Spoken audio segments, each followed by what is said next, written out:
Toilography. Hey guys, Dan here from Toilography, and today I'm going to take you on a toilet tour around this ancient Chinese metropolis, which is about 100 kilometers northwest of Shanghai. I'm here in Suzhou. This is a really cool city full of winding alleyways and canals. Let's take a look.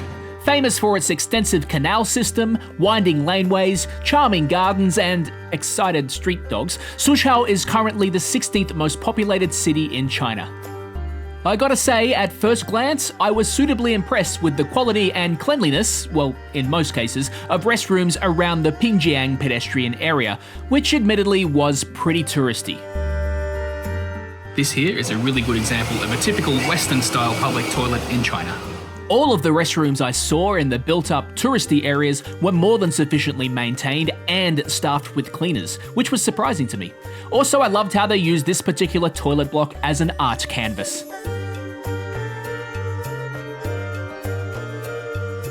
Well, today's been my favorite day so far in China because I've been spending it zigzagging around these narrow alleyways in Suzhou, and it just feels like it's a lot closer to the real China than it feels in Shanghai, which is very westernized and modern. It's pretty awesome. But you'll soon see that not all Suzhou shitters are shiny and clean. So I found what I believe is my first non-westernized traditional Chinese public toilet. I'd been exploring the pathways east of the pedestrian area when I noticed this room, which easily could have been mistaken for a garage. On further inspection, it turned out to be quite an unsightly and unsanitary community restroom. While I was hanging around the area, a guy even came up and used the urinal, which is right there on the back wall. It's quite confronting for someone like me who's not used to this kind of unsanitary public toilet. Now, I'm not going to show you in full graphic detail, but that hole in the floor you can see to the right is where you go for your number twos. It's a little shocking.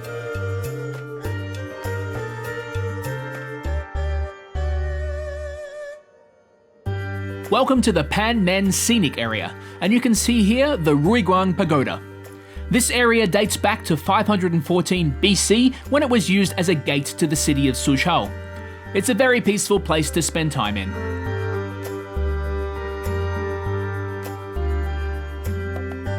There were some funny toilet signs here. I like this one, the current number of more. Please wait in line. On the way back to the train station, I stumbled upon what I think is called the Southgate Market, a highly localized and seemingly non-touristic area where fish, meat, and other such produce can be procured. This place took the cake as my most interesting experience in all of China.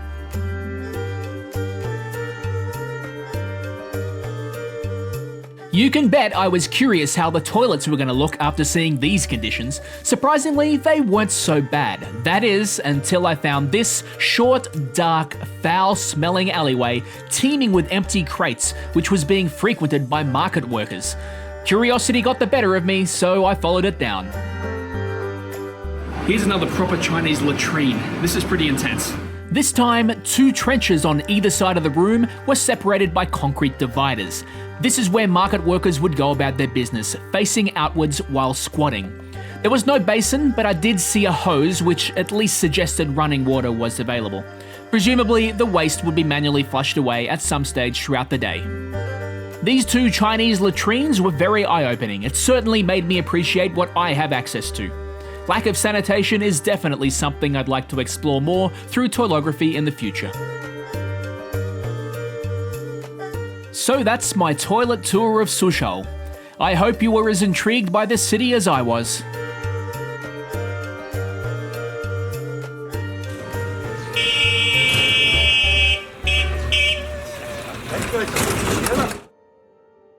Hey guys, this is just a quick note to say I'm posting this video on November 19th, which is World Toilet Day. Did you know there were around 2 billion people out there in the world who don't have access to sanitary toilet facilities? You just saw in the video, but can you imagine having to use latrines like that on a daily basis without the luxury of a flush or even a basin to wash your hands in? So I wanted to give a shout out to the World Toilet Organization, whose mission it is to help improve sanitation and educate people on its importance. I was lucky enough to meet the founder of the organization earlier in the year, Jack Sim, and I encourage you to learn more about him and the WTO, either by visiting their website or by catching a screening of the documentary film about his life called Mr. Toilet, the World's #2 Man, or if you have the means to do so, by making a donation. Even if it's a small amount, anything helps. This is not a sponsored message in any way, but it's something that I really do care about, and I can only hope that this toilography video has helped pique an interest in the global sanitation crisis. Thank you and happy toilet hunting, and if you enjoyed this video, then please make sure you like and subscribe.